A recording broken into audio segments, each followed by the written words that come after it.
Oh, hello? Can you hear me? Is it on? Yes. Good evening.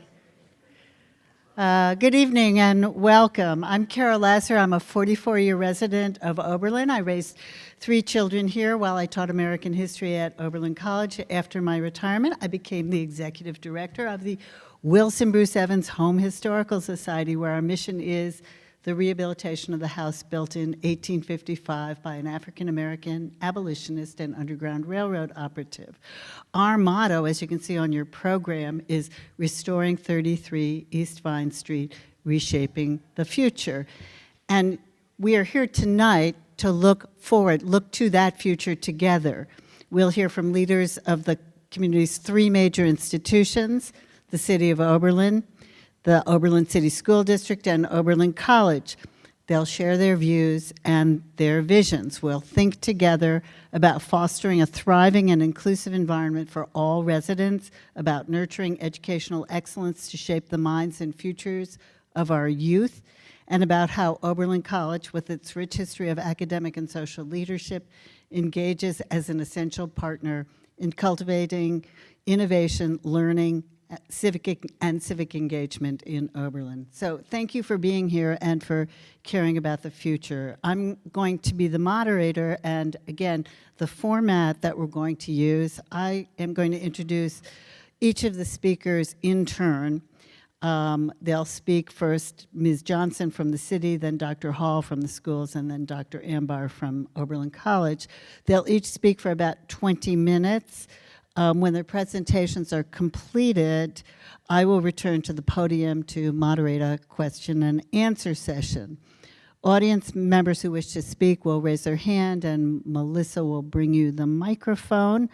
Those who will speak, will be asked to identify themselves, and we're asking that you limit your questions and our comments to 2 minutes each, so that we can have maximum participation. Panelists will be able to respond to the comments and questions that you make. And so, everybody ready? We're going to begin with Ms. Ebony Johnson, City Council President. She serves as the president of Oberlin City Council, and in that as the mayor of the city of Oberlin. A native of Elyria, Ohio, Ms. Johnson graduated from Oberlin College in 1997 before earning her master's degree in library and information science from Kent State University in 2003. In 2009, after living in Columbus, Ohio for 10 years, she saw the light and returned to Oberlin. A city she loves. Ms. Johnson's heart lies in helping Oberlin to be a better place for everyone who lives, works, or visits here. She's especially interested in helping the city continue making progress in several key areas under the umbrella of social justice and racial equity. In particular, providing adequate and affordable housing for all, providing safe transportation options to work, school, and other resources and services in and near Oberlin, and safeguarding and promoting access to reproductive health care and abortion rights. From 2018 to 2021, Ms. Johnson served on the Human Relations Commission, and she served as its chair from 2020 to 2021. In 2020, she was reappointed by the city manager to join a working group tasked with shaping the city's social equity initiative, which is designed to ensure the active commitment of the local government and the community to live together by the principles of fairness and justice. This commitment ensures that everyone has access to specific support they need to fully participate in and benefit from the community's planning and decision-making processes, policies, programs, and actions. Ms. Johnson's first term as city council member began in January 2022. She was elected council president by her council colleagues in January 2024 at the start of her second term. As president, her leadership is characterized by a deep commitment to advocating for transparency and efficiency in local government, to working collaboratively with the city administration to deliver resources and services to the residents of Oberlin, and to passing legislation that supports and strengthens public safety and economic opportunity, with particular emphasis on diversity, equity, and inclusion.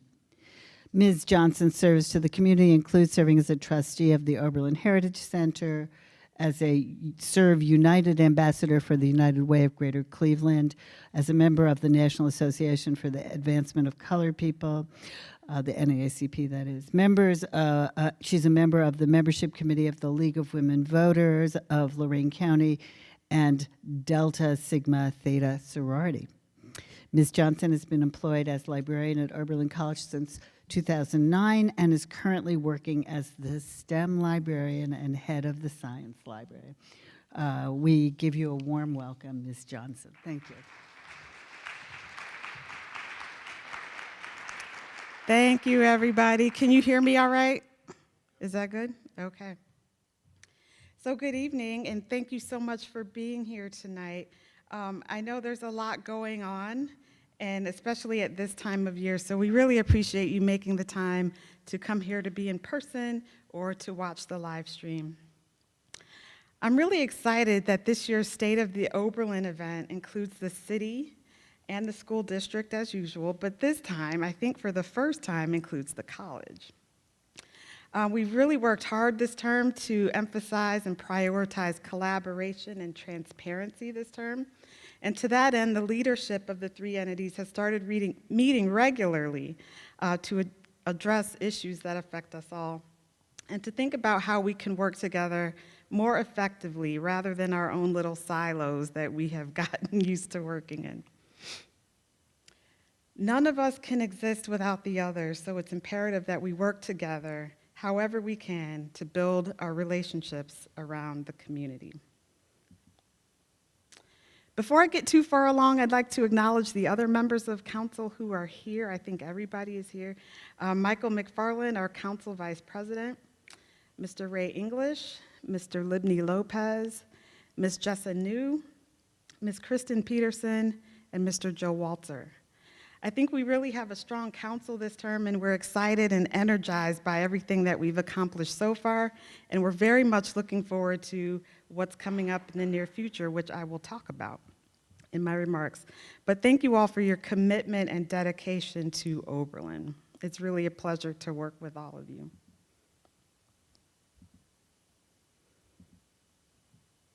My slides are not advancing. Here we go. Our main priority this term is to make progress on implementing our comprehensive plan, which is the city's roadmap that will help guide us as we envision, plan, and implement the future of development and growth in Oberlin over the next 10 years or so. The development of this plan began in 2022 with the Comprehensive Plan Steering Committee, and along with key city staff and the consulting firm that we hired, there was extensive engagement in the community over a period of about 18 months. This included an online survey, which many of us took, focus groups, which I know we participated in because I was in them, and also community input sessions. It's important to reiterate that this was a community-informed process specifically designed to serve the interests and future of Oberlin. The comprehensive plan was officially adopted by City Council in February of this year, so only about 8 months ago. And it's a 275-page long document that we fully intend to implement over the next several years. You can read it in full if you wish at oberlincomprehensiveplan.com, and I hope you do, because it really informs the work that we are doing currently and that we are looking forward to in the next part of this term. As a reminder, if you haven't seen it, the plan vision is all about our long-term goals and aspirations for the future. That's the big picture goal that we want to achieve. And so for those who are watching the live stream and can't really see the slides, I will read it out. The plan vision says that Oberlin is a small town known for its diversity, arts, quality of life, and commitment to social justice and environmental sustainability, where individuals, families, businesses, and organizations collaborate and thrive. So the plan lens then provides a framework for us to be more intentional about how and why we prioritize one issue over another as we strive to reach that vision. The plan lens reads, all goals, objectives, and action steps will be pursued under two overarching lenses: environmental sustainability and resilience, and social equity. They overlap each goal, objective, and action step in the plan and will broadly influence city policy and decision-making as the plan is implemented. So I'm going to shamelessly steal a phrase from OCIC, the Oberlin Community Improvement Corporation. The lens serves as the guardrails of the plan, making sure that we did, in fact, weave environmental sustainability and social equity into the fabric of the plan as it was created, and that we continue to do so as the plan is implemented. The plan has 5 main areas of focus, which are to expand diversity and affordability of housing, continue and expand economic development, continue to provide quality community services, promote community arts and culture, and improve and expand communication and collaboration. I'm really proud to say that we've already made progress in several priority areas already.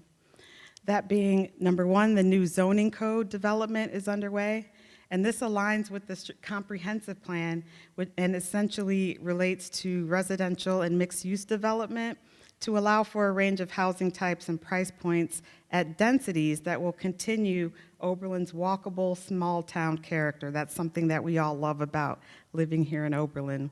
That zoning code should be completed in the spring of 2025. Also, excuse me. Also, we provided city-owned lots to the Oberlin Community Land Trust and the Revitalization Strategies Group to build new, affordable, single-family homes around the city. So that's coming soon, in progress. The social equity plan is also in progress and should be completed around the end of the year. So just a little bit longer for that to be completed, and then we can begin implementing that as well. New industrial park development underway. That's at the south end of town across from Walmart, and that's designed to help increase the city's tax base, which is important to all of us. OCIC, the Oberlin Community Improvement Corporation, is working on implementing the Downtown Strategic Plan, which will help to revitalize our downtown. And so there are some things happening there. I know I'm really looking forward to the brewery that's coming. There's a couple new restaurants downtown, but there's more to come under that plan as well. The update to the city's climate action plan is also in progress, with the goal of reducing greenhouse gas emissions by 75% by 2030. And that's only a little over 5 years away. So we've made a lot of progress in that area too, but there's more to do. So stay on the lookout for that. And also the new city website will be rolled out by the end of the year. And I know I'm not the only one saying yay to that. But we're looking forward to an updated user experience that's more intuitive, more accessible, and easier to search. So there's a lot more coming, but those are some of the highlights that we've achieved already and that we're looking to continue. So city manager search, I've heard some questions about this lately. So you remember that our former city manager resigned in the spring, and one of the most important things that we can do right now is find our next city manager who will take this brand new baby comprehensive plan and run with it. So with that in mind, the city manager search implementation team was convened, I think, in August or September. And this committee is responsible for formulating recommendations to council for moving ahead with the search. So this includes fine-tuning the city manager position description and developing the request for proposals should we wish to retain a search firm to assist in that process. So it might take a little bit longer than we wish, particularly Mr. Clark, I'm sure is excited for this to wrap up. But it's really important that we are deliberate and intentional in ensuring that we attract a strong candidate pool and ultimately hire the right person for the job. I think the future of our city is way too important to kind of rush the process just for the sake of getting someone in the seat. And so it's worth it to take the time we need to do it right. This role is critical to setting ourselves up for long-term success, i.e. implementing the comprehensive plan, but we'll be sure to provide updates as things develop. So that was a lot shorter than 20 minutes. I wasn't expecting to have 20 minutes worth, but I'm sure you'll have questions and I'll be happy to answer them or to recruit Mr. Interim City Manager to help answer questions if needed. But thank you so much for your time and for your attention.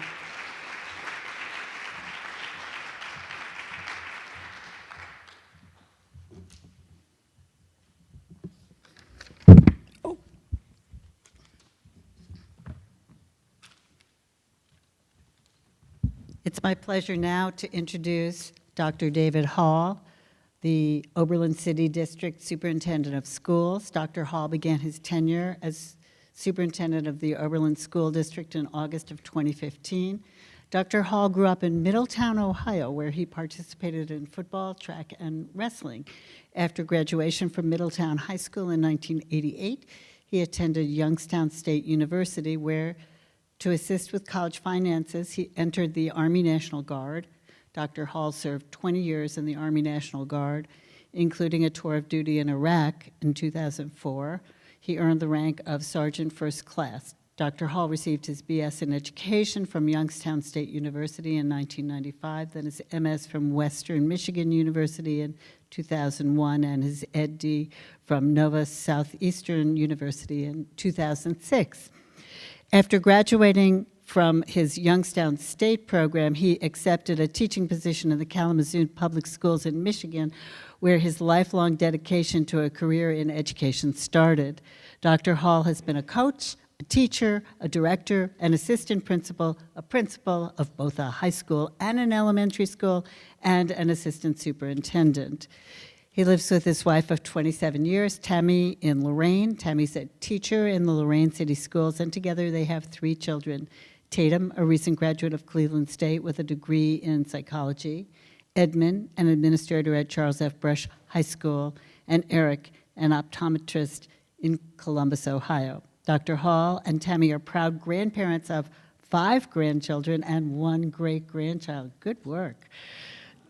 Dr. Hall serves on many boards, including the Lorain County Health and Dentistry, Lorain County Advisory of Black School Educators, the local NAACP, the Lorain County Business Advisory Council, and more. Dr. Hall has served on the BASA State Report Card Committee in collaboration with the Ohio Department of Education. He's an active member of BASA, GCSSA, Oberlin Rotary, and American Legion Post 656. So join me in please welcoming Dr. Hall to the podium. Thank you.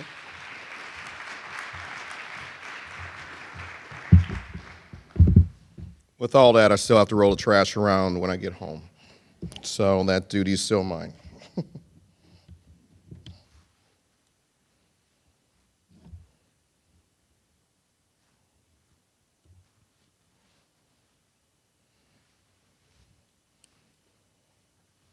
Testing.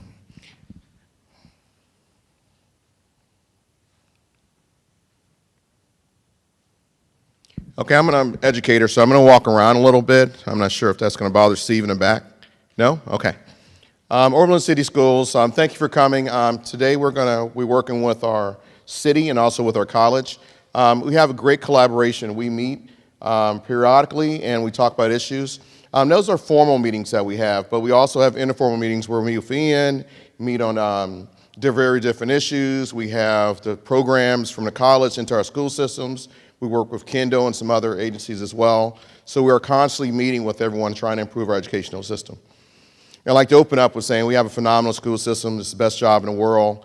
We got great kids, great parents, great community, and excellent support.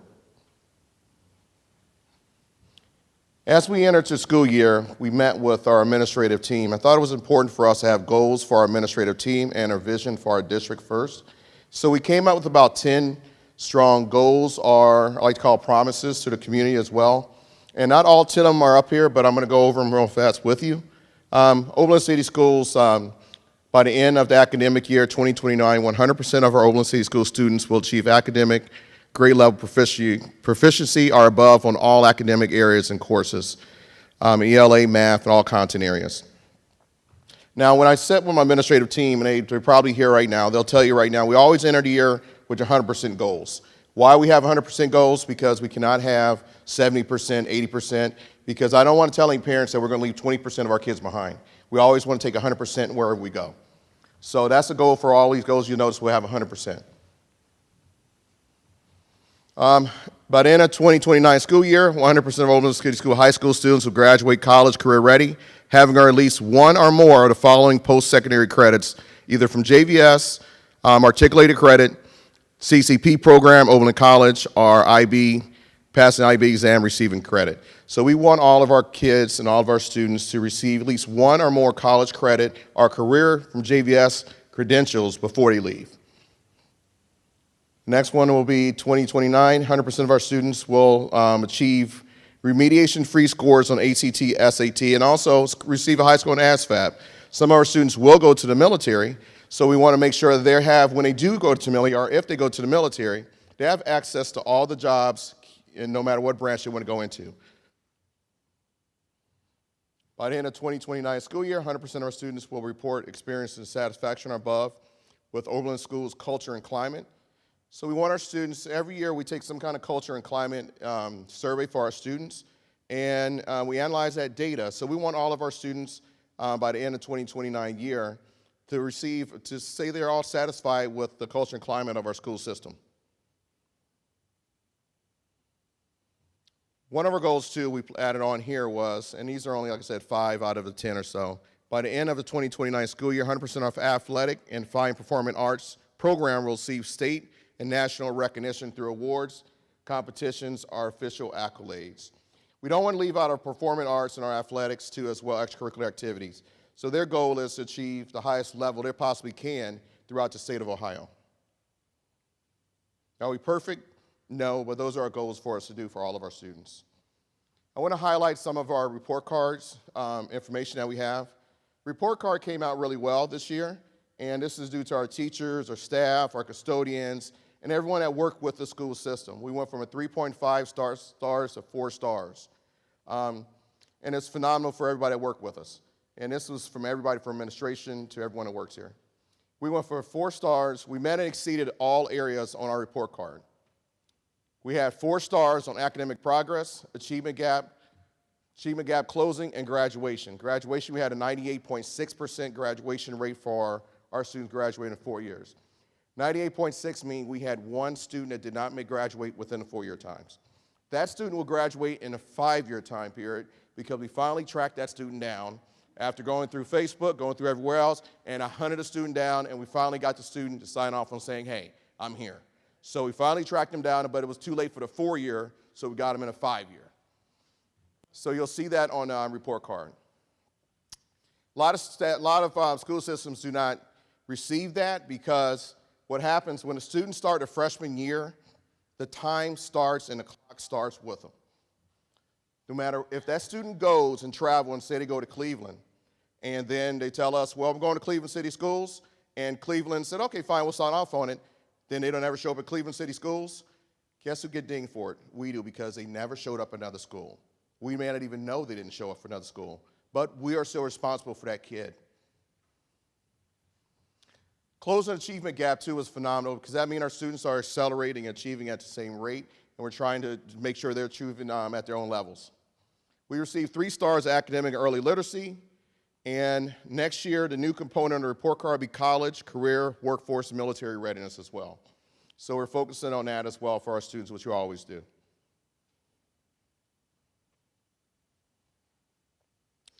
Social emotional, what we started with this year and the last couple of years was Restorative Practices Initiative. Restorative practices are social and science field that focuses on improving and repairing relationships and social connections between people. Some of the things we are doing, we train our whole staff this in the fall on restorative practices. This was a collaboration with both unions that we said 100% of our staff on training restorative practices. That's dealing with conflicts. So our students have the ability and our staff had the ability to work with them. Student leaves for suspension or student leaves for disciplinary action. That kid has to come back to the classroom. So when that kid comes back to the classroom, we have to welcome them back. Students have to welcome them back and say, whatever happened previously, you know what? New day to day. So restorative practice is a practice that we work with all our students on too, as well. That goes with restorative circles that we have in our classrooms as well. The next step for that, we need to train our students, and we also need to train our parents and community members as well on what restorative practices is. I think one of the areas, as you see later, district falls short on is we need to get a communication out to our parents to let them know, hey, restorative practice, this is what we're doing. This is how you can help us at home. Your students may come home with some vocabulary. This is some of the vocabulary that it may come home with from restorative practice. We're constantly, we're looking at having our student and parent focus groups. One of the things you'll notice this year too is our schools are having coffee chats, and our district will have them too as well. More communication with our parents to let them know, hey, what's going on, telling them what's happening in the district, and also explaining some things. We send a lot of information home, and sometimes they have a lot of acronyms on there, a lot of letters on there, and you're probably looking at it like, oh my goodness, I don't know what this means. And we assume sometimes you know what it means, but we have to also explain those things too. So we have to get better at that, so focus groups will help us with those pieces as well. We constantly reviewing data. We have a lot of social emotion data that's coming into the school system, but data stays on the shelf really is useless. We have to use that data within the classroom to start implementing plans for our students and for our community as well. Of course, we have a couple of them on here. Our elementary started this year with morning meetings. It's funny how education goes back in a circle and a cycle. A long time ago when I was in this school, you used to have that, in the morning, you used to have the circle with everybody there, talk how you feel and everything else. Well, we're back there. So right now at the elementary, the first part of the morning time, what they do is they have a morning circle and actually talk to the kids, communicate with the kids, how you feeling, what's going on. So we're back to that part in the morning time for our students. And I think it's been working well so far. We also have other areas we work with our students on. The ROCKS program at the high school, we have a Zen room.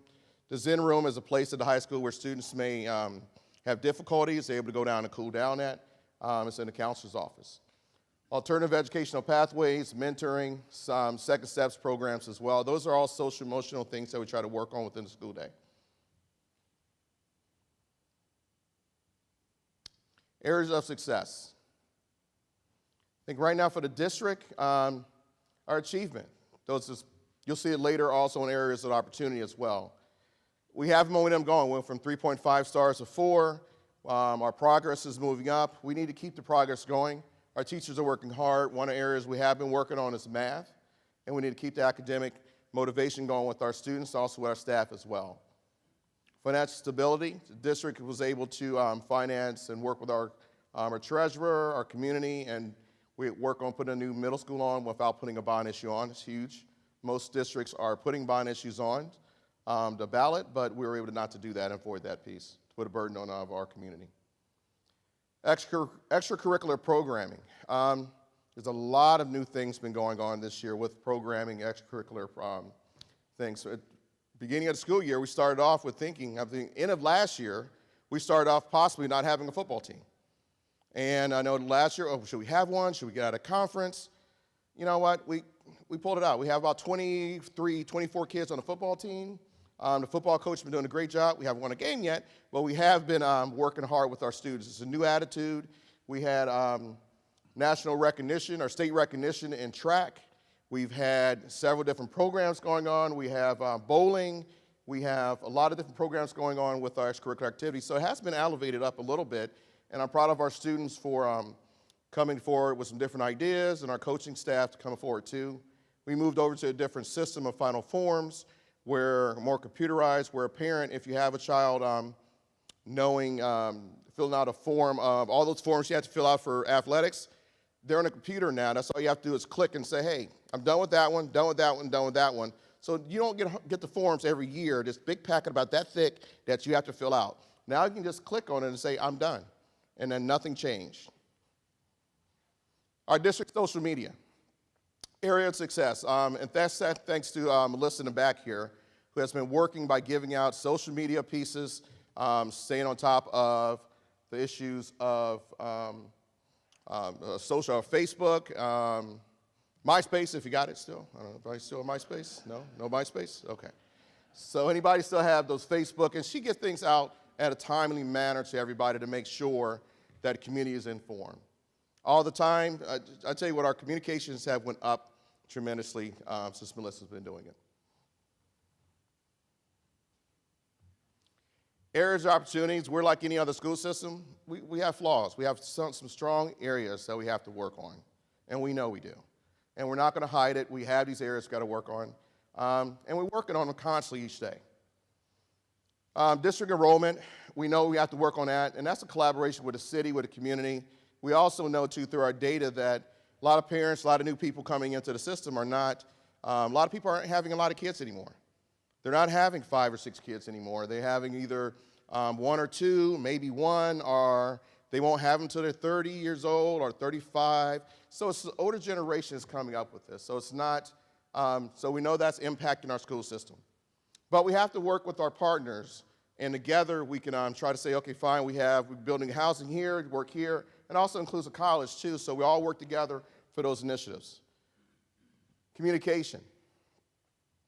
Area opportunity for our communication is that we have to work with, we do a great job of communication, but I think this is more on my end, where we have to have those community chats, workshops on Power School, workshop on Final Forms. We have all this information going out, Power School. Do a lot of parents know that you can access your kids' grades at any given time? So when they come home and say, I don't have any work, you can just look on the system, and then you can sit them in a room and say, no, you didn't turn this in, this in, this in. So you have access to the grades all the time. And I don't know if parents actually know they have that and how to access it, but that right there is huge for our parents to have. We send out surveys for our parents as well. So we need to make sure our parents are filling out the surveys, getting that data back, getting that information back so we can have different ideas going to the school system. We don't have all the ideas. We don't. So any ideas that you're coming in with, we always listen to them. We try to evaluate them. But sometimes the ideas impacts other things at the same time that you may not be aware of. So we have to say no sometimes. But we do know that you have wonderful ideas, you need to bring them in to us and say, hey, have you thought of this? Have you thought of that? And we implement a lot of things based upon what the community's doing. Math is an area that we have to work on as a district, one of our weak areas. I would say math and writing are those 2 areas that we probably have to work on with our students. College career ready. We took a big initiative this year trying to get our kids college career ready by doing college field trips, writing essays, increasing the rigor with support. We want to work in the classroom too, is increasing the rigor, which is, we have to look at our curricular pieces, but increasing the rigor within our academic subjects, but also with support. You don't want to increase the rigor by not giving the students the access and opportunity to rise to that occasion. So if we increase the rigor, we have to provide them with the support and the tutoring, whether it's morning, after school, throughout the day, to rise to the occasion and reach that level. We know right now in math as well, we know our kids need extra support in math. And by looking at our scores, we know that's an area that we have to work with.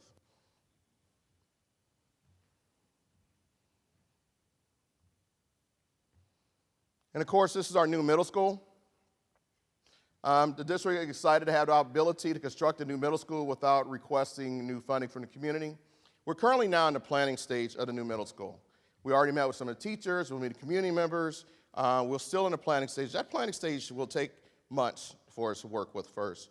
So the pictures that you see online, and I heard community members tell us that you already have it made up, you're already doing what you're doing.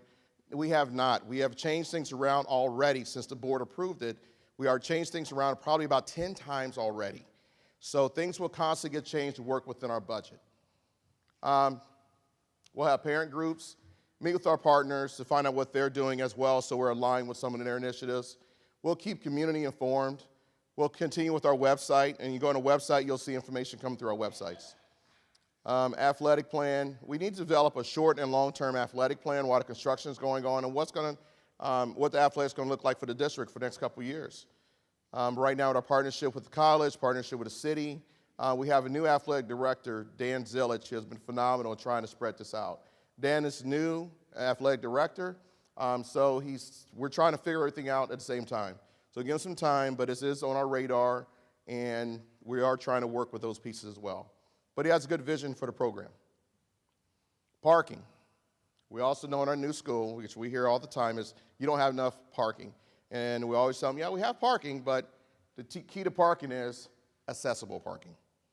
We may have a basketball game here, and you can park over here, but we know everybody wants to park right there.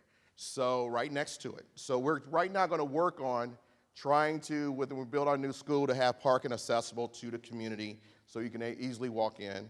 And hopefully, we're working on parking on here on Kurt Drive because everybody's parking along that street there. And then the police department always tells us nobody can park along the street, but we're going to try to work on parking spaces in there too as well. The tentative plan for the new middle school will be built in 2027 in August. We try to avoid every year, when you do construction, try to avoid a mid-year move for our students. We're hoping to work on this early so we can have August 27, 2027, when that starts, school year start, our kids can move into the building like we had at the elementary here. These are some tentative plans for the new school building. Like I said, don't get stuck on design because it already has changed. This is a new 6-8 facility, but we had to create something to know, did the facility fit in this location? Yes, it does. This may change. We may see either the roads here, more parking here. We may have different, it may look a little different, but we know the whole 6-12 facility will fit in this area.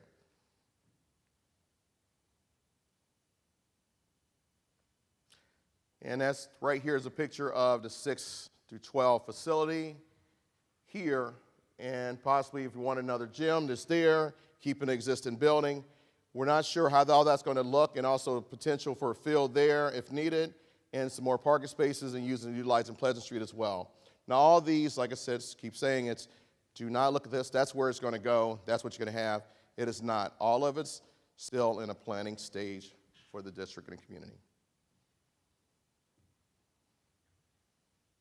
So next couple of months here, as we get down to the planning stage, this is a plan for the construction as well.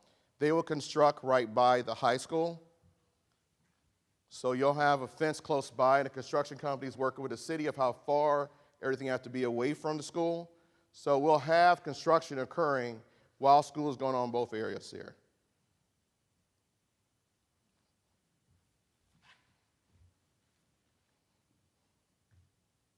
Concludes the presentation.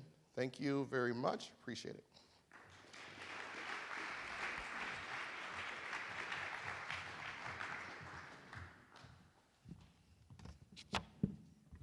So much to look forward to. Thank you so much, Thanks. Dr. Thank you. It's my pleasure to next introduce Dr. Carmen Twillie-Ambar. She is the 15th president of Oberlin College and its first African-American leader. She joined the college in 2017 after 9 years as president at Cedar Crest College. During her tenure at Oberlin College, Dr. Ambar has driven several key initiatives focused on academic innovation, sustainability, and social engagement. Dr. Ambar launched the Academic and Administrative Program Review, leading to One Oberlin, which introduced 9 new concentrations and 6 new interdivisional minors, fostering a more integrated academic experience. It also led to the creation of the Center for Engaged Liberal Arts, which supports students through services like study abroad and community-based learning.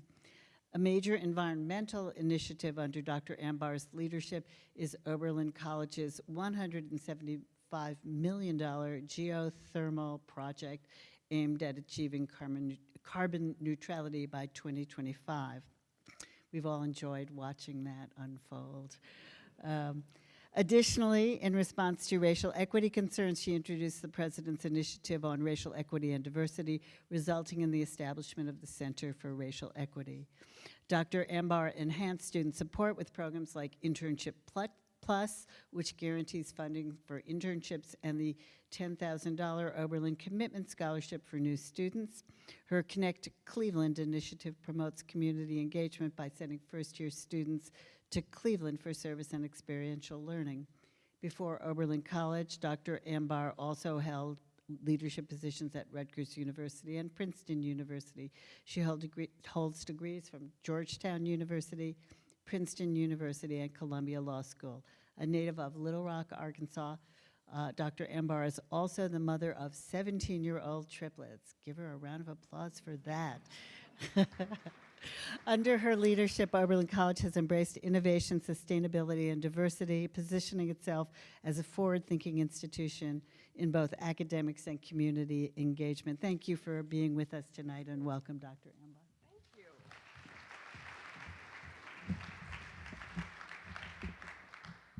So can you hear me? Great.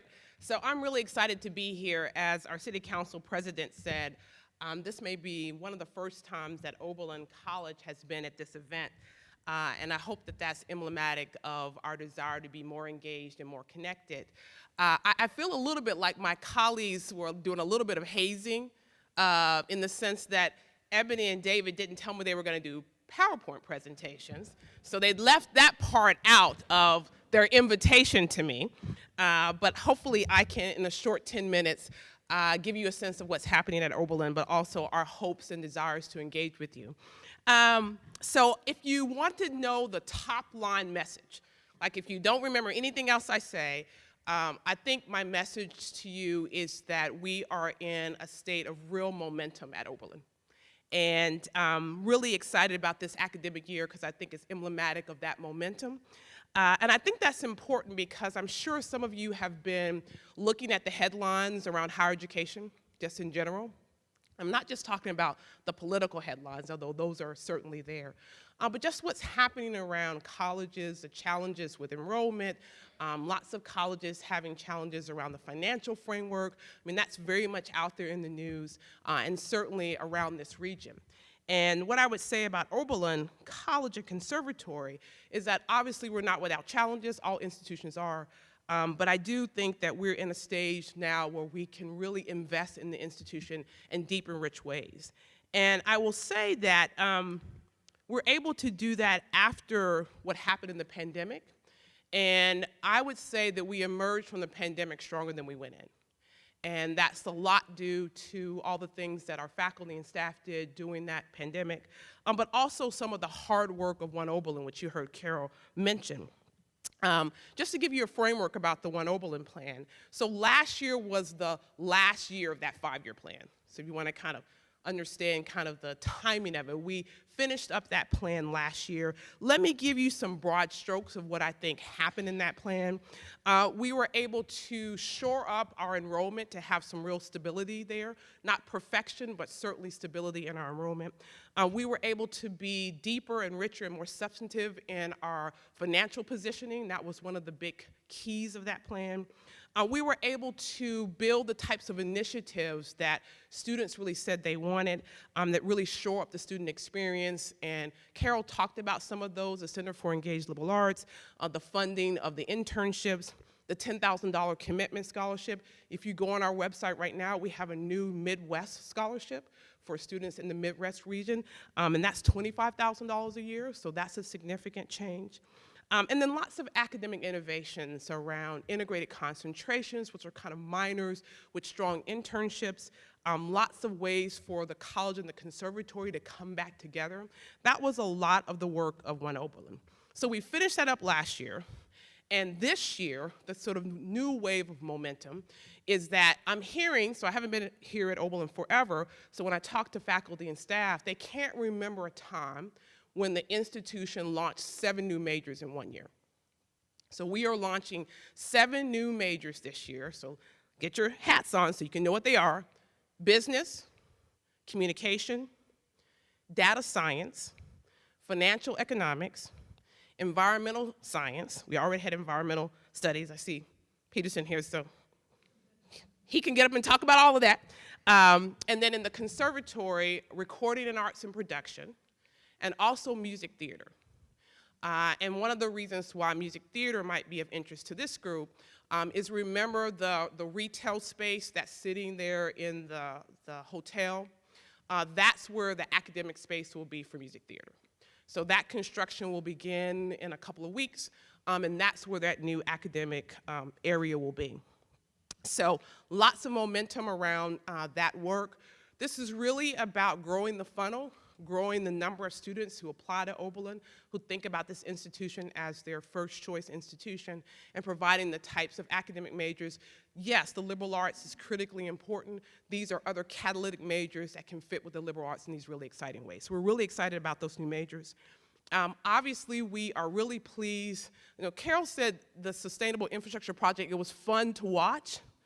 I'm not sure if fun is the right word, Carol, but I'll take it. So we are actually in the final year of that Sustainable Infrastructure Project. And by the end of this academic year into the fall, we will be carbon neutral. And we will be one of the few colleges in the nation that achieves that status. So we're really proud of that. And you all know that that is going from steam heating our campus, as I jokingly say, returning to the roots of Roman times, and we are now gonna heat our campus with hot water.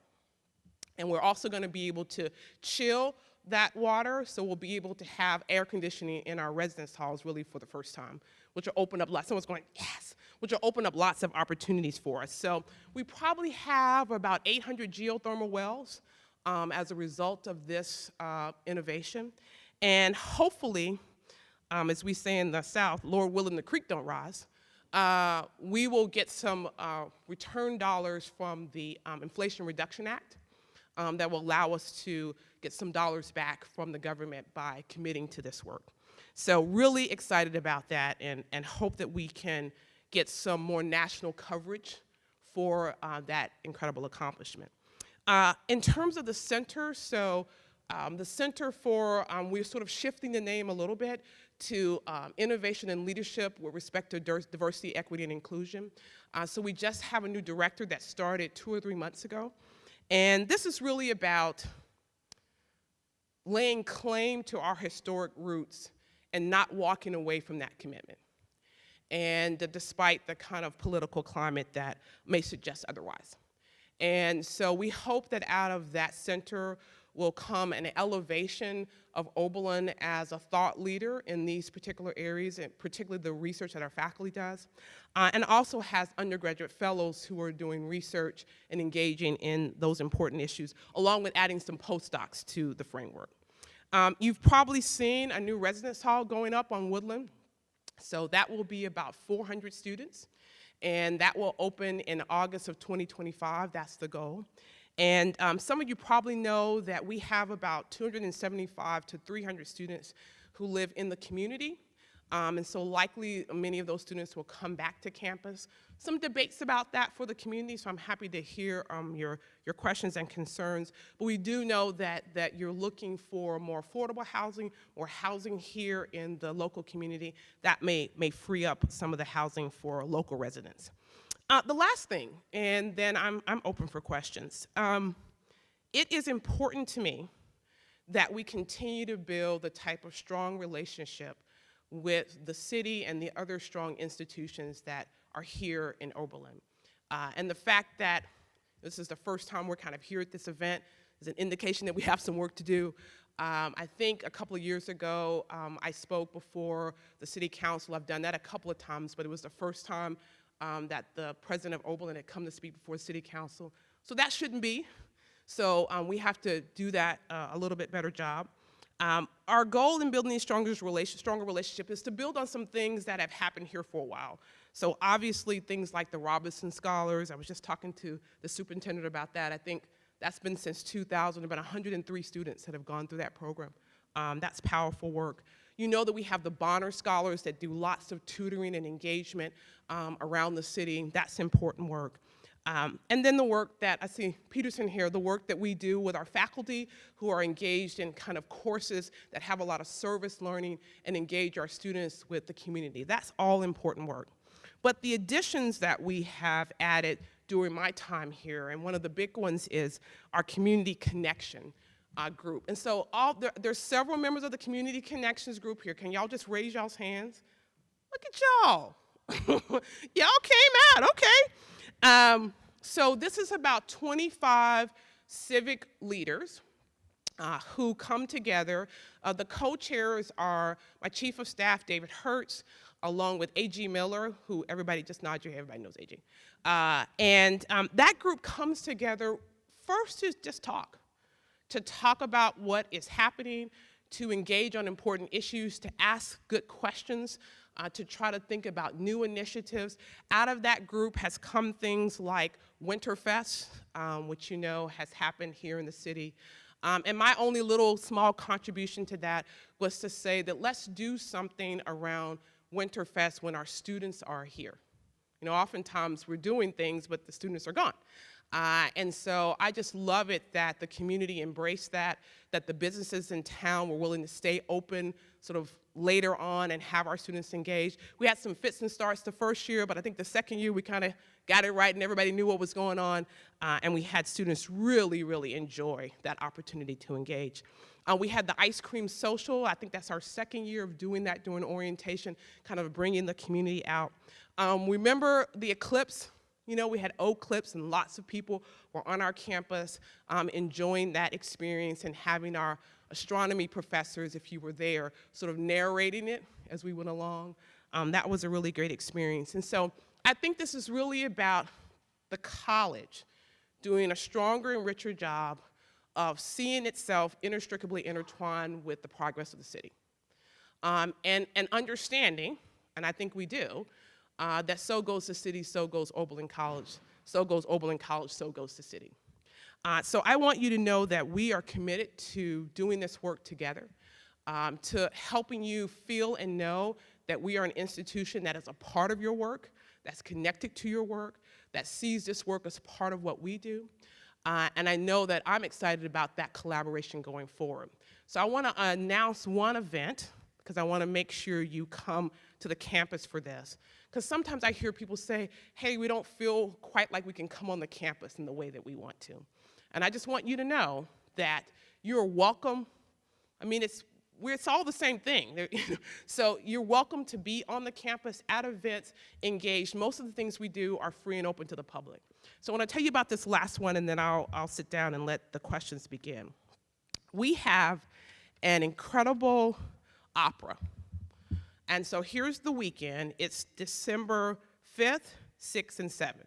So that's Thursday, Friday, and Saturday. So let me tell you about the opera. So hopefully you've heard of the Oberlin graduate, Rhiannon Giddens. Have you heard of Rhiannon? You're nodding your heads, yes. So she won a Pulitzer Prize for this opera. You know she's the MacArthur Genius Award winner. If you need a little bit more understanding of who she has been a person who has elevated the banjo as this instrument that has its roots in Africa, and has been a huge part of the development of sort of folk music and country music in this country in a way that people hadn't quite recognized before. And if you need a little bit more understanding of who she is, if you've heard Texas Hold'em by Beyonce, you know that banjo in the front part of it and all the way through that song? That's Rihanna playing the banjo. So here's what's happening on those days. On December 5th, from 7:30 to 10, we're going to hold a community folk dance moment, right? Kind of, if you know contra dancing, look up the difference between contra dancing and square dancing. But we hope to do that with the entire community. And that will be in Hale's Gym from 7:30 to 10.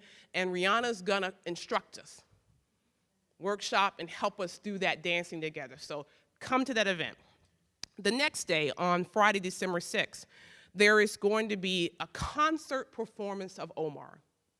Now, the opera Omar was composed by Rhiannon, and it's based on the story of a 19th century Islamic scholar from West Africa who was enslaved in South Carolina, and that's his story.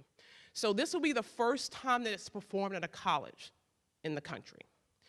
It won't be the full, all the costumes, all the set design piece of it, but it will be the concert performance version in Finney, where it will have full orchestra, full choir, all the singers. So be there or be square. This is 7:30 on Friday, December 6th. And then the last invitation is the next day, Saturday, December 7th. And it's a series of lectures around this particular opera. This will all be in Dye Lecture Hall from 10 to 4:30. The first is a roundtable discussion of the narratives of enslaved individuals. Lots of our faculty will be on those panels. The next panel discussion will be expressions of identity in the music of Omar. So this is an opera where the music is very diverse. It will be atypical to your typical operatic sort of music that you might imagine. And then the last is the performance practices for Black productions. That's from 3 to 4:30. I say that to you because part of the community that we think we provide as a college is the richness of what it means to be in a college town. The opportunity to participate in lectures, in concerts, in sporting events, in special opportunities. I believe there are lots of ways that we serve the community, but this is one of the critical ways, and we don't want you to miss out on that. Because part of what we provide is that richness of the culture, art, and experience, and some really incredible faculty and staff and students who love the city of Oberlin just like you do. Thanks so much.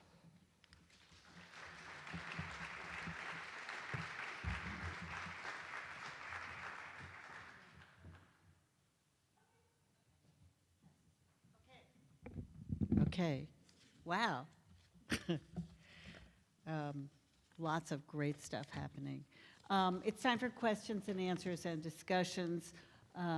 Thank you, Ms. Johnson, Dr. Hall, Dr. Ambar, for getting us started and for raising so many wonderful things that we want to think about and talk about.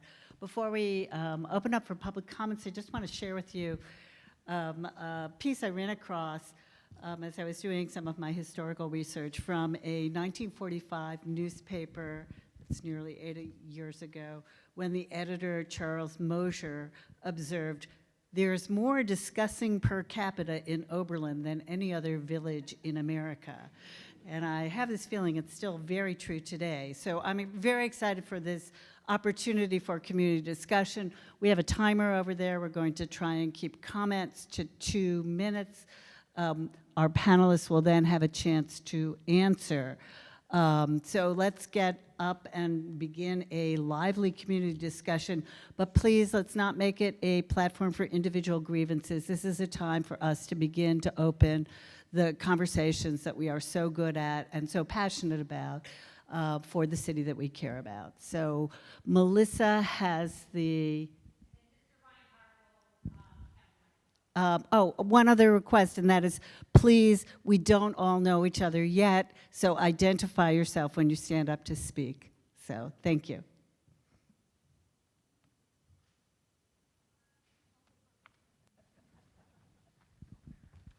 Thanks. I'm Farah Mecca. I live here in Oberlin. I'm the president of the Oberlin City School Board of Education, and my question is a little bit selfish. Dr. Hall, when you were giving comments about the new middle school, you kept referencing the 6 to 12 building. Can you please clarify what you meant by that? 6 to 12 building is working in 2 phases. We have phase 2, which we're working on currently now, will be a 6 to 8 building, and the 9-12 is actually phase 3. So the one I was visualizing was a 6-8 that we're currently working on with our staff as well. We're not sure about phase 3, when that's going to come online.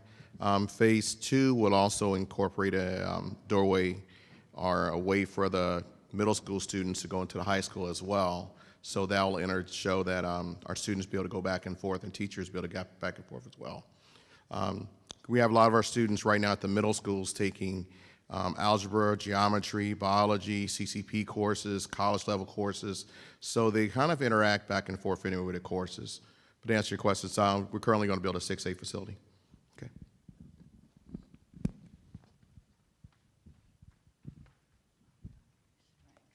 Do I need this? Do I have to use this? For the people at home. Hi, Carol. Hi. Oh, for the people at home, I'm on TV. Oh, my God. Okay. Vicki Friedenstein, former Eastwood School kindergarten teacher. I have been behind the podium at certain events and know we like to make ourselves look like bright, shiny pennies. And at the beginning of this, I think Carol said something about being a small town. We are a small town, but we have big city problems. And I think sometimes we like to ignore those. And there's a lot of talk about collaboration and transparency. And I appreciate what each one of you said. But it sounded to me like I came with an understanding of wanting to hear how you were going to work together, what we're going to do together. I grew up in this town, and I love Oberlin. I see less working together than I did when I was small. When I was growing up, I had a lot more access to what was offered from the college through the city. And Dr. Ambar, I know you said you've heard that people feel like they can't come to the college, can't come on the college. And things have slowly deteriorated. Things have been taken away from the community, from the college, the ice skating rink, the access to, where'd we go? Smoke cigarettes, what was that? The snack bar. Lots of different things. We would go hang out at the library. We can't go to the library. You know, it's if you want to go to Fisher Foods. So yes, I have a lot of things, a lot of history with this town, but my biggest question is the working together. Maybe I'm out of it. Maybe I don't hear about it. But like the committee that you talked about that everybody raised their hands for, I didn't hear about that because I'd love to be on that committee. And I don't understand how really to get involved. I don't see it. And I'd like to see more of it because there was a lot of talk of committees. And I hope you're doing as much listening to the community. Thank you. Thank you, Vicki. Would any of our panelists like to talk about?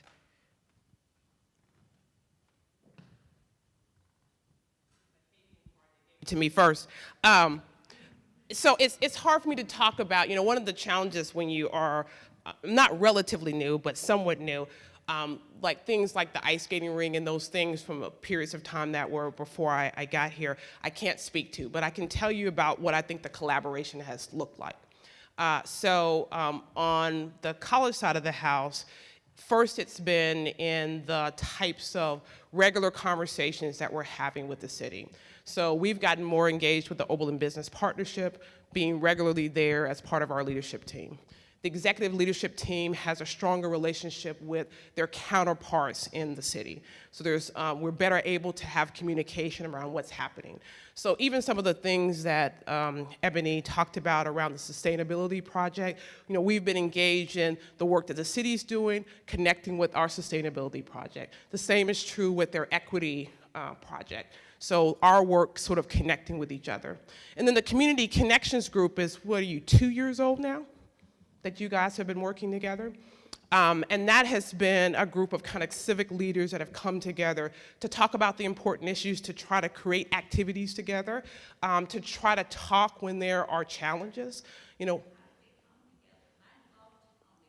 Yeah, so that was selection made by the chief of staff and the co-chair, sort of finding people in key leadership roles in the city in various ways and trying to pull those people together. So that's how the selection process happened. And so it's about 25 of them who have come together to be a part of it. Trying to find a way for it to represent, a broad base of folks, but also trying to make it such that it's not so large that you can't get together and have kind of organized and important conversations. But one of the things I would say is that, if you all can raise your hand again, those of you who are on Community Connections, so you can see who they are. Because I think one of the things that you can do is connect with whoever of them you really, really know. I don't know who it is. And you can talk to them about that experience, but also raise the issues that you think are important. I think it's always hard to figure out all the perfect ways to do it, but part of what we're trying to do is to build stronger relationships. And I'll just say this last thing. Town-gown relationships in any college town always has its kind of natural tensions. I mean, that's just a part of the push and pull of it. What I hope we can do is to find stronger and deeper ways to talk to each other. So yes, we can build collaborative opportunities, but even when things don't quite go right, and sometimes they won't, you know who to talk to, you know who to call, you know who to say, yeah, you know what, I heard this, is that really right? And some of that is about just that, just having strong enough relationships when things don't quite go right that you know who to call and talk to. So I hope that helps. I'm just standing out here because I assume the people streaming can't see us if we're sitting over here, but. Oh, is that it? I don't know, my assumption. Do we know? Okay.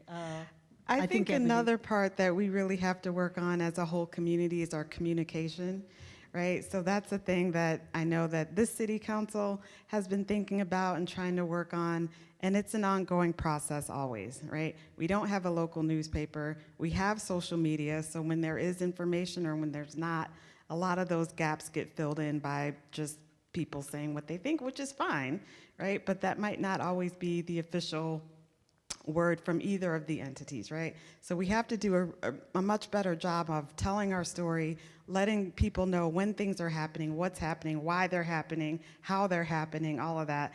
And that's just something that we have to work on and be more intentional and deliberate about doing so that there won't be any gaps in knowledge and people won't have to try to guess. That's not a fun kind of place to be in, right? And so we recognize that, we're working on that, things are coming. I think the city's new website will help a lot, but also just kind of being out there in front of things before rumors can get started and things like that. So it's an ongoing challenge for sure, but we are thinking about it, we're working on it, and hopefully things will get better sooner rather than later. Dr. Hall? Okay, Vicki, thanks for the comment as well. You know my door's always open for conversation anytime, so those community members come in and teachers and everyone else come in. If you have any idea, we can talk as well. I just wrote down some things too as well as like we do collaborate a lot. One of the things I just learned today about the new majors you have, our curriculum should align with something with Oberlin College as well. So we should have that collaboration between the majors they're having and some of the things coming up with them, some of our new courses that we're going to offer within the school. So that opens up another dialogue too as well. But even we talk almost every day with all our entities together. Hertz to Brown from the college to Ebony, Dr. Ambar, Jeff Bauman from working with our construction project on North Park Street. So we're constantly in communications with each other. Different department-wise. We all have each other's numbers, so we all call for anything that's going on. City council calls, hey, you know, this going on, what's happening, and so we do communicate with each other. I know other people don't see that, but there are committees coming up within our school system that if you're willing to come by, shoot me an email, Doc, what committee can you be on? Great, I'm gonna have some coffee chats coming up. You wanna help organize some of those? If you have some ideas, come on in. And if you want to be a bus driver, we'll certainly have you being a bus driver. Mr. Eibel's in the back there will sign you up in a heartbeat. Thank you. In the back. Hi, I'm Lydia Young. I live on North Pleasant Street. I kind of share feelings with Mrs. Freudenstein. And I think what we have in common is why we feel that way. We grew up here. So we see the change that has happened. And of course, when we look in the past with our rose-colored glasses of how wonderful it was to grow up here, there were issues then. But the change has happened where a lot of longtime residents feel like they have no voice. That's the problem. And so that's where I think the communication comes in. And I appreciate you, Dr. Hall, mentioning committees and coffee hours and things like that, because that's how I had felt for a long time. And I said, I need to do something. I've got to get involved. I need to know what's going on so that when people ask me, I can give some type of information too, because we're all wondering and we didn't know where to go. So I think a lot of times the commissions, the boards, the committees that are meeting are a good way for us to involve and have an opinion onto what's going on with the different avenues with the city, the schools, everything, and you kind of get more of a front row seat to it. But also I would encourage you that even if you're not on those, attend them, because most of all the city meetings are open to the public. You don't have to be on it to go to it. And usually there is a time for residents to speak at any of those committee meetings. But I'm also wanted to encourage everyone too is, even though we sometimes feel like we don't have a voice, I'm guilty of it. I vent, I'm guilty of it. And I think it is being a long-standing Oberlin citizen, being born and raised here, raising your kids here, and seeing the changes. I think that's where maybe our lack of vision when we're talking to three people who weren't. And I think that that's where we kind of need to come together, is having that discussion with residents who have lived here all their lives, who have raised children here, who did go through the school system. And I just think that having that encouraging piece and listening to that is, I think, would facilitate a better relationship and maybe not a need to vent so much.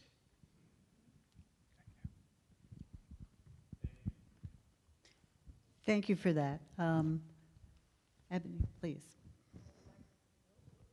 Turn on. Are open for board and commission memberships.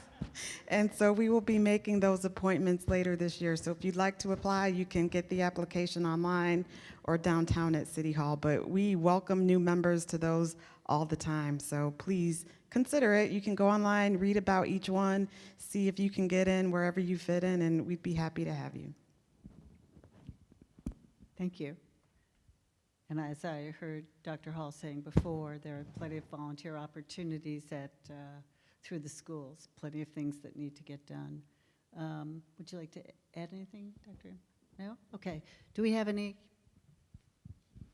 I just wanted to say I got to run. Wait. Identify yourself. Sherilyn Bryce Holloway, third generation Oberlinian. I'm one of the people that had to move away because of housing. So I live in Elyria Township, but all of my children have gone through the Oberlin City Schools, and we have our last one who goes to this building. She's in third grade. I also coach basketball, girls basketball. So our family, although we don't live here, my mom still lives here, we're very invested in the community, in the city, and in the schools. And so an encouragement thing I want to say, and then a question. I have had the opposite experience, having moved away and came back. And I don't know if it's because I missed a period of time when the things have actually changed and I came back with still wearing my rose-colored glasses. I have a library card to the Mudd Library because I walked in and asked for one. They helped me do some research. I found out that you get, I don't know if this is still the case, but when I first moved back, you get 200 free copies if you're a resident. Like, there were things that people didn't know that because I talk a lot, people are like, oh, you can get that here. Oh, that you can do that here. And so just an encouragement that sometimes you just have to ask. And wait, I don't take no easily.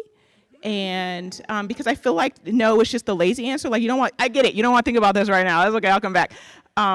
But we also were able to have our alumni meal inside this year because it rained, because Heidi just kept asking. And so I think that sometimes when we want something, we need to find the right person, ask when they say no, find the other right person, who's usually their boss, ask them. But my question is, because we would love to live in Oberlin, but we just can't afford it.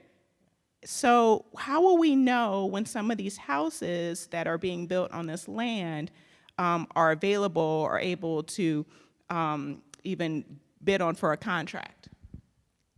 Thank you for your question. And you made it. Ms. Johnson. Oh, that's a really good question, and we're still quite a ways away from that happening, but I promise you, if I have anything to do with it, we will get the word out in all of the ways. So that could be word of mouth, that could be our website, that could be the city newsletter, that could be lots of different ways, but we are not gonna just sit on that and not get the word out, because what I didn't say in my open remarks is that Oberlin is open. Right? We want people to come here to live. We want people to come here to work. We want kids in the school district. And so we're going to definitely get the word out. And there will be community engagement, I'm sure, as the planning happens, as the building happens, so that when we're ready, then everybody will know about it. Yes? You need the mic, though. Can we have the mic? Please. Thank you. We're moving forward quite quickly on the housing part of it, and we do have things in place. So we can meet with you, give you the information you need to get on that list to make sure you are one of the people that are being called, because being a previous resident of Oberlin and bringing families back is part of the initiative that we're trying to take right now. So we can make sure you get the information you need. Thank you so much for that. Yeah.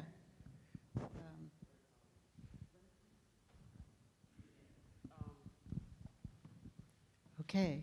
Sorry about that. Misha Baker. I had to think about who I was really quickly. I'm so tired. Community member, born and raised, been here, been part of Oberlin in some respects for 52 years. And I also work for the school district, director of curriculum and special programs. This is my second year in that role, formerly principal of the elementary schools. And we are on the social equity committee for the city of Oberlin. And as part of that, the work is we've had the conversations about the school district and enrollment and social emotional learning and what do we want to see differently. We've had the conversation about housing, and one of the big things is we're working with there are two different organizations, as she said, as Mrs. Johnson spoke to, that are really working with affordable housing in Oberlin. So what we want to do is possibly with our social equity committee, we'll work with the city to figure out how we can put that out in the next, week or two, so that people have a little bit of information about them. You won't be able to sign up immediately, so don't think, oh my gosh, they posted some information. We also have on our social equity website, there's some information from our last meeting, the minutes, and it'll have the company's names. We have the one company that currently has 5 properties that they had an information meeting about 2-3 weeks ago, trying to recruit more people, talk to them about the plots of land that were available, and they talked to them about the process of building a new home in Oberlin. So what we can do is speak with Ms. Johnson and Terry Richards to figure out how we can get that information out to the community. I've also spoken to them about upcoming events that we will be having in Oberlin City Schools to see if they're willing to do a table at our upcoming events for some of the families to be able to talk to them. So the exact name right now, we'll get all that information so we don't just give you pieces and parts, so that you'll have contact information, the company's name, and hopefully we can tell you who exactly to contact and when they're going to have their next events for you to speak to people. So just to Let me- reiterate, those 2 groups that I mentioned were the Oberlin Community Land Trust and Revitalization Strategies Group. So those are the 2 kind of entities that are working on different housing initiatives in Oberlin right now. Thank you, both of you. Thank you, all of you. Yes. Go. So my name is Limni Lopez. To add to, and I'm a member of council. Thank you. I just want to mention to get the information that was requested, which is a really good question, and more information of the social equity or the what the Social Equity Plan Steering Committee is doing. We're hosting an open house on Tuesday, November 12th, from 4 to 6 at the Prospect or the OEAC, Oberlin Engagement and Activity Center, the old Prospect School. So we invite people to come to that. Again, that's Tuesday, November 12th, from 4 to 6. And we're going to talk about that, and we're going to talk about a lot more that the steering committee is doing.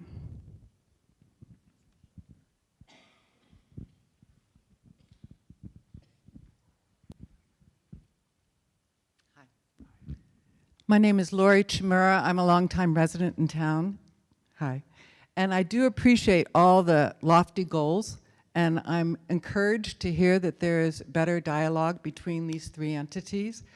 But I think one of the big problems that I see in the community is that we have these ideals that we think are happening and we're working towards, but the practicalities and the practical points are missing. And one of the things that has happened with the pandemic and school security is that so many protocols have changed. When you go enter a building for a game, you come to a building for a meeting, you go to a college activity, buildings are locked. If you don't have an ID, you're sort of put off. You can't get into the conservatory where you used to be able to quickly go in and go to the bathroom because you were downtown, whatever. So some of these protocols have really changed. No, seriously. And for those of us that aren't in the regular mainstream of the elementary schools or the college, we're not learning about these things. The Oberlin Review is one of the best sources of information in this community right now. We don't have a newspaper. We have tons of information, posters, and we have websites, and we have all these things, but it's like people still don't know. I mean, look at this meeting tonight. Most of the people here tonight are because they're involved in one of the committees that you've been speaking about. A lot, as we were driving up here, I thought it was at Prospect School. And so Vicki said, no, we're going to the elementary school. I thought, well, last time they had it, it was at Prospect School. And so as these things have changed, a lot of us who are sort of ingrained in our habits and thinking about where things happen don't actually know what's going on. And even to the point of when we arrived today, we parked in the back and we tried to get in, and there was a sign, the door is locked. There was a sign that said, walk around to the front. Now, we were 5 minutes late. She just had surgery, and we could have never gotten into the meeting. We waved, and we tried to get someone to let us in. No one was letting us in. We pressed the buzzers. Nobody answered the buzzers. So that was to come to this meeting tonight. So I just would suggest that we try to make sure that the ideals match the practices that we are hoping for. Thank you. Thank you, Lori. Any responses to that as we try as a rather imperfect, I know my own family had trouble getting in this evening because of the because of the markings on the door, and I think one of the decisions to be here, I'm really glad to be here and to see this beautiful new gym, which many of us who in fact don't have, little kids would not otherwise have the opportunity to come and see what our community has been able to achieve. So, speaking of my family. I'll keep it short. I'm Gary Kornblith. I'm the husband of Carol Lasser, but that's not why I'm raising this. Everything I've heard seems to point to problems of communication. It's great that there's going to be a return to communication programming at the college, because we did have a communications department once upon a time. But we don't have a local newspaper, as Ebony suggested, but we do have a public library, which is not represented as one of the major institutions in the town right here, but which could well become the hub of information for the community, especially if it's tied into the new website for the town, and which could become a one-stop shop for anything you want to know. It sounds like the leaders are now in better communication with each other, but that doesn't mean that most of us who are, everyday folk are hearing about it, because, it's not like the Oberlin News Tribune was always so wonderful, although I love the quote that Carol started with, but at least it was a way of circulating information. We don't have that now, and I would suggest that the public library be brought into this conversation and considered as a possibility to have someone at the library who's just, at the reference desk X number of hours a week, able to explain how do you do X, Y, and Z in the city, or the college, or the public schools, so that, and maybe more, maybe something greater will come of it from that. Thank you. Thank you, Gary. It's an interesting idea, and I think especially our librarian, Mayor, may be interested in following up on that. Absolutely. Count on that.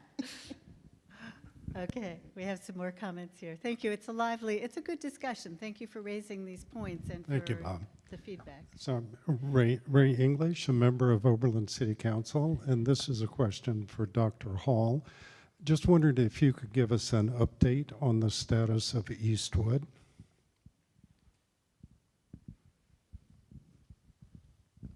Currently now the board has approved to proceed with possibly auctioning off the property. So that's a step that's going to take at least about a couple weeks for that to happen. And there'll be several steps we have to inform the community about. Then we have to post it for 30 days, but there's a Ohio Revised Code specifically what we have to do to auction off the property. And we still have some things and some other fires too to maybe can come happen if possible. But right now we're looking at auction off the property to the community.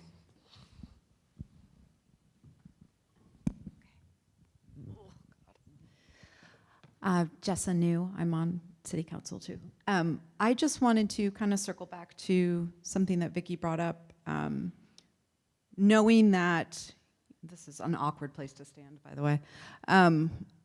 Yes, talking, there's more communication happening between this set of folks, which is great, and all of us that work with and for and under them. But something like the Community Connection Group, so I'm new on it this year, and that should be something that we should be using as a kind of a PR piece.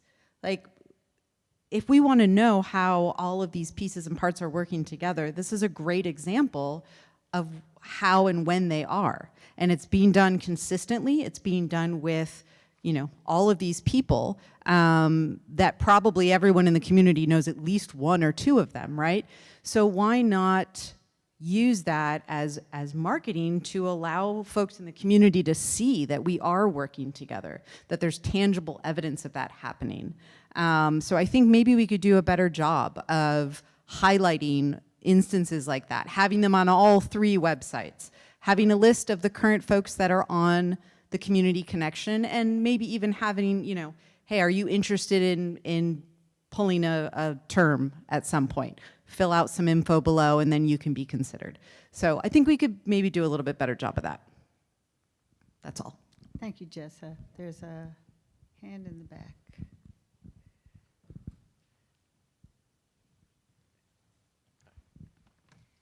Hello, thank you for taking my question. My name is Samuel Baker. I have 3 children in the school system.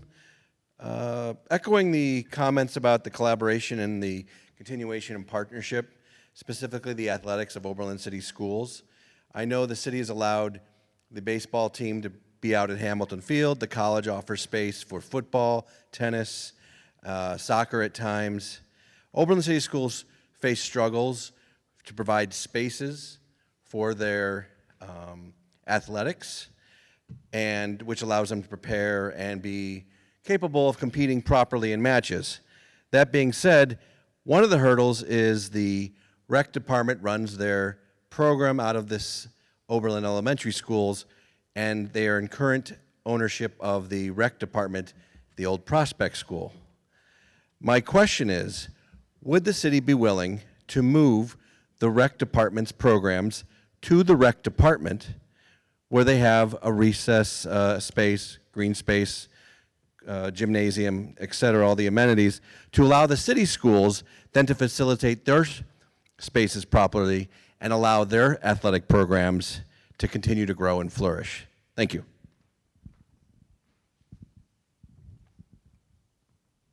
Dr. Hall or Ms. Johnson, do you have a sense of how we could, is there a space to think about different collaboration between the rec department and the schools? I think is what you're asking. Is that right, Mr. Baker? Thank you.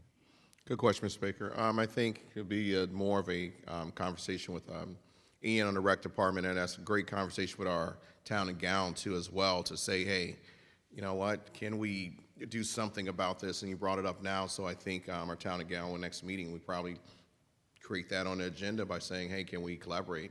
A lot of times too with the city and different entities up here, they may not have all the answers. We don't have everybody at the table right here, but I'm sure next agenda we'll talk about that too, the possibility of doing that.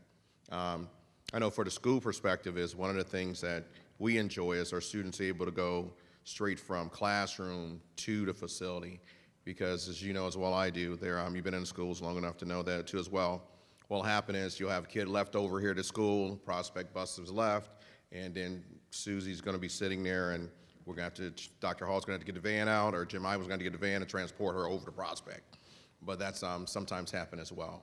And the communication piece too as well with, a lot of times when we had it at Prospect or different locations, parents will call and ask questions of where my student at. Sometimes they're in transport, they get lost in the middle of transport, whether they went home walking or supposed to have went to the city program or not. So those are some things we probably got to work out, but I would love to put that on our next agenda. I'm not sure if the city.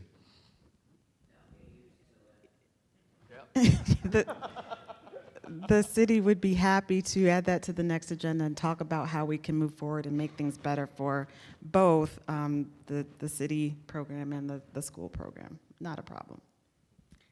Thank you, Mr. Baker. I think that's the kind of issue that comes up, and it's really, it demonstrates the utility of a program like this tonight. So thank you very much for raising that. Hello, my name is Stas Georgiadis. I've been around the community for about 24 years. I always keep my mouth shut because my wife, I want to make sure she's still employed. She has been the middle school art teacher for 24 years. I want to share a quick story. A few years ago, my 95-year-old mother made a comment to me that I was living my father's dream. Going to a football game in the rain to watch my kid in the marching band? No. She made the comment that my father always wanted to retire in a small college town and just go to lectures or take classes or to experience that learning that 50 years in the restaurant business did not afford him. And that made me think about my years here, that never once have I gone to Oberlin College to go to a guest lecture or participate in anything like that. But I go probably 6 to 8 times a year to guest lectures at Akron U, at Kent State. I meet friends, we go out to dinner. So why haven't I done that here? And I think it's a combination of I haven't gone and looked for it, but to the point here is, where would I go to look for it? So communication has been a big part here, and one of the questions that we should be asking ourselves is, how are we ingesting the information? Because even tonight's meeting, the wonderful, fantastic Girl Scout leader put it out in a text message, hey, who's going to be in the Halloween parade, and don't forget the meeting tonight. Well, that's community involvement, and I love it. Thank you, Joanne.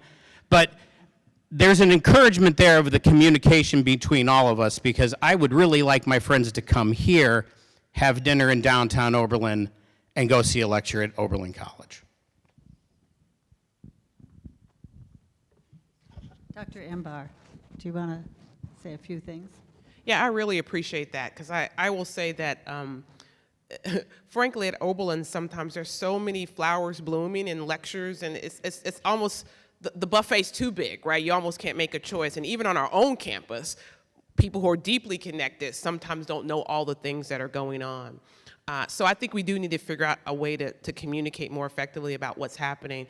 I would say that one of the things, and my chief of staff is here, and I would say this to community connections, that one of the things we might want to think about is at least trying to be really clear about signature events, about the 7 or 8 or 10, hey, this is a big deal, you should come to this event. Even if we can't communicate effectively about all the things that are happening, because there's so many things that are happening at Oberlin. But maybe we can at least do a better job of saying, these are the 10 big things that are happening, you should absolutely be here. We have some enclaves of our community that really know. So the Kendall folks, they know. They are there. At the, you can count on an audience of Kendall folks. Our students live for the Kendall residents to be at all of our concerts, at all of our lectures.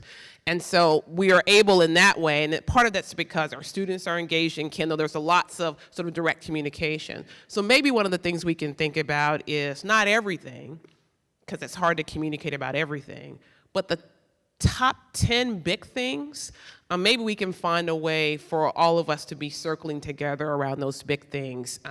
This Omar thing, for example, the reason why I mentioned that is because we're taking Omar to Cleveland. The Saturday night version, the Friday night version is happening here at Oberlin.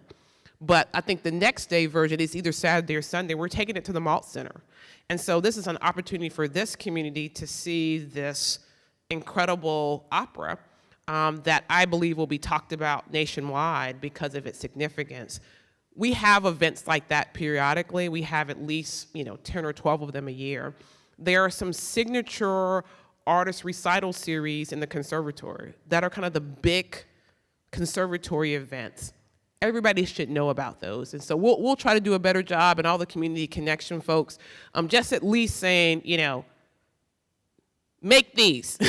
If you can't make everything, make these 8, because that's the thing that will really transform you. And there are all sorts of interesting lectures and people coming in all the time to help me think differently about what I see on the news and what I see in society, because that's one of the great things about being in a college town. As you know, some people think about retirement by saying, I don't know where I want to retire, but I know I wanted to be a college town. So let's make sure that the rest of the community here can take advantage of what already exists at Oberlin. So thank you for saying that. Thank you. Okay. Stand up, John. Stand up. Say your piece. This is John. Is this on? This is John Peterson here. I wear a couple different hats. I teach at Oberlin College. I've been teaching at Oberlin College since 2000. But the hat I want to sort of put forward tonight is one of the things I've been involved in is the Community Dashboard Project. And I just want to say that anyone can post to the community calendar. That community calendar is available through the Environmental Dashboard site. It's available through the Experience Oberlin site. It's available through the City of Oberlin's website. So if you have any information you want to communicate with the broad community here, there are 23 screens installed throughout the community in every single public school, in City Hall, in Kendall Retirement Community, in the public library. Any event you want to promote in this community that you want to get the word out on. There's also a weekly calendar that you can subscribe to. If you go to Experience Oberlin website or the Dashboard website, you can click and you will get 1 email a week on Fridays. And it's full of wonderful events happening in the community at Oberlin College.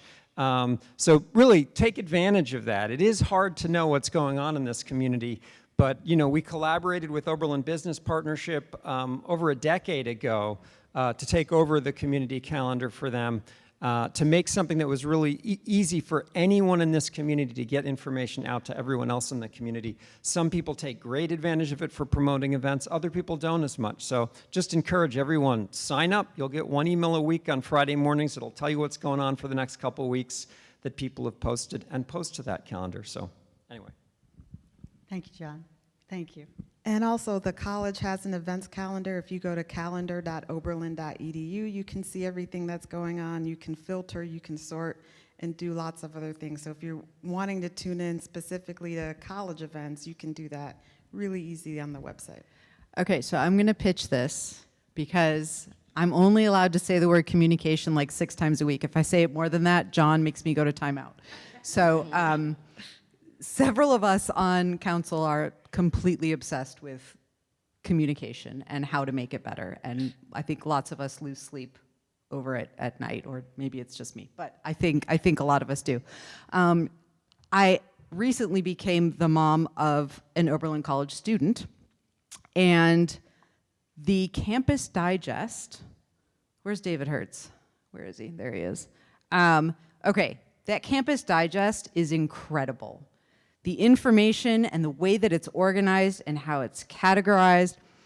And I went to John and I was like, oh my God, we have to do this. And he's like, Jessa, we have a department of 1 for our communications. Like, we have 1 person. But I've talked to people in the community and talk about like a collaboration of all collaborations. If there was a way that folks outside of just parents could somehow have access to that email listserv. And I don't know if that's something that is plausible or not. But I know that the way that it's run, basically, you know, each department or each group can submit what's happening, and then as it's needed, it's put out in this, you know, semi-consistent, what does it come out 2 or 3 times a week? Every day. It's daily, okay. So it's wonderful. I've never read through a whole email like I read through that email.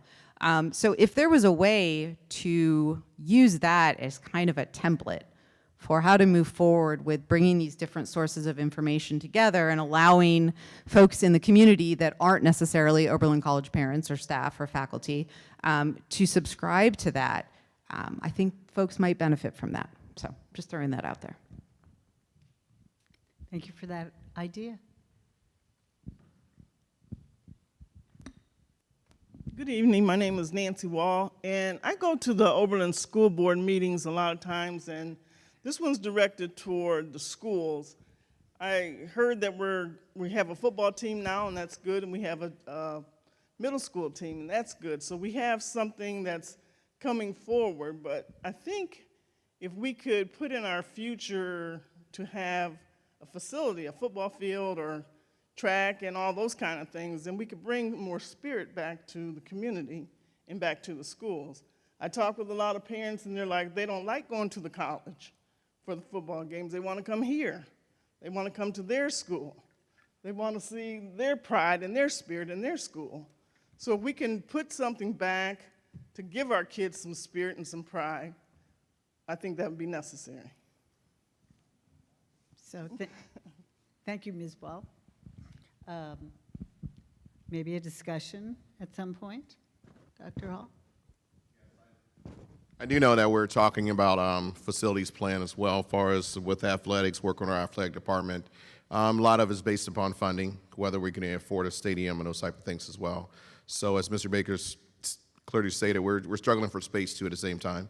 But we are working on something, our new athletic director. I think he's going to be presenting possibilities for us with our fields probably next couple of months here of probably collaboration, bringing some things here as well. We do appreciate our collaboration at Oberlin College because it's an opportunity for our students to play on turf and have that experience as well for low economical price. But I agree with you, we need to start thinking about that in the future, bringing some things back here, which we're trying to do. But that's based on funding as well.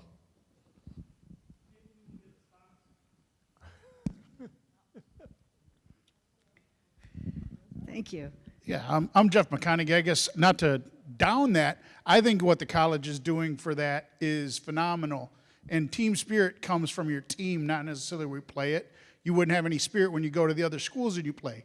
What I think we should do better as a community that would benefit us is use these resources. We are not a community. We're 8,000 people that don't have enough money to build multiple facilities that do the same thing. The college never plays football on Friday. We do on Friday. We could maybe join this alliance together where the city, the schools, and the college come together and work as a true whole, and the spirit could come from the whole city, not just from 3 different entities. We don't have the money. The taxes have gone up astronomical. You know, I first off don't understand exactly what affordable housing is. I don't think it's cheaper to build. I don't think it's cheaper to maintain. I don't think it's cheaper to live there. So I really struggle to understand it. But what I do understand is we don't have any more money to be able to do these other things. But we've got, you know, you go out to the rec park where we play baseball. The city doesn't play baseball there in the spring. The school can. We got flush toilets. We got 500 parking spots that are paved. The college, you know, I think that if we could work with the college a little better and a little more in those aspects, it would be much better for the city. You know, an aspect, we have played at the college a few times in soccer. I know your son played on the team, so I felt like we got the prime day because your son was on the team. I'm not calling you out, but I'm calling you out a little bit. You know, Justin New's husband is a soccer coach. We got to do the senior night there. That stuff, I think we could do a lot better in the college. Those facilities are going to rot by the sun long before they can be wore out by use. So let's use them and utilize them a lot better for what they are. We don't need 3 complexes in the same town to do the same thing. That's my point. Thanks for your views.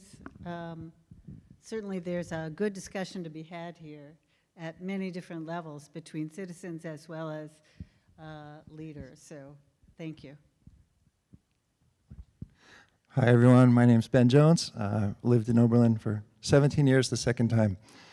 Also went to the college and worked at the college. Lots of discussion tonight about communications, clearly the word of the day, and lots of good pitches for things that could be helpful, like the Campus Digest, the college events calendar, the many emails I get from the schools, the city, the college, everyone.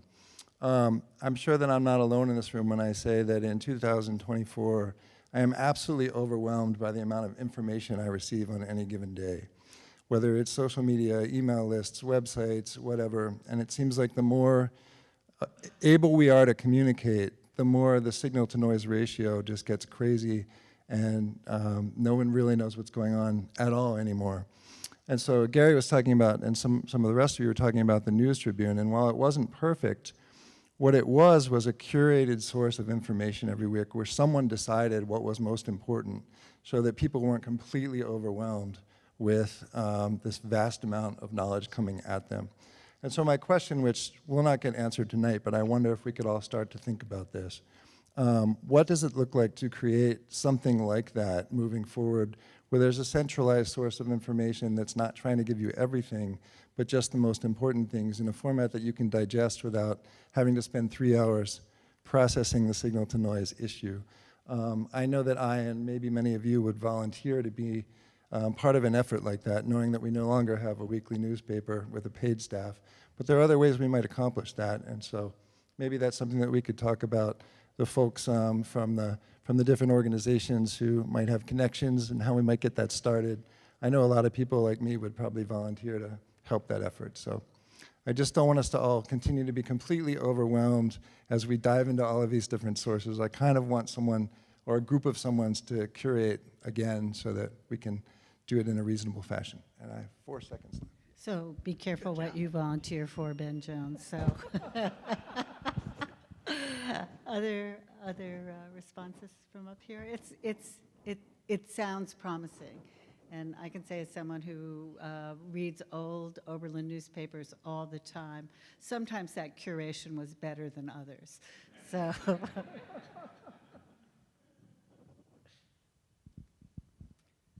Do we have more comments, questions, or are our heads full? Are we ready to call the time here as a really good discussion amongst a number of entities? I want to thank everybody who attended for caring so much about the community that you were here tonight, and I want to invite us all to work together as we move forward for a better future for Oberlin. I think we have a lot of really good ideas on the table, and I want to thank our speakers, Dr. Ambar, Dr. Hall, Ms. Johnson, for getting us started as we look ahead. Thank you so much, and thank you, audience.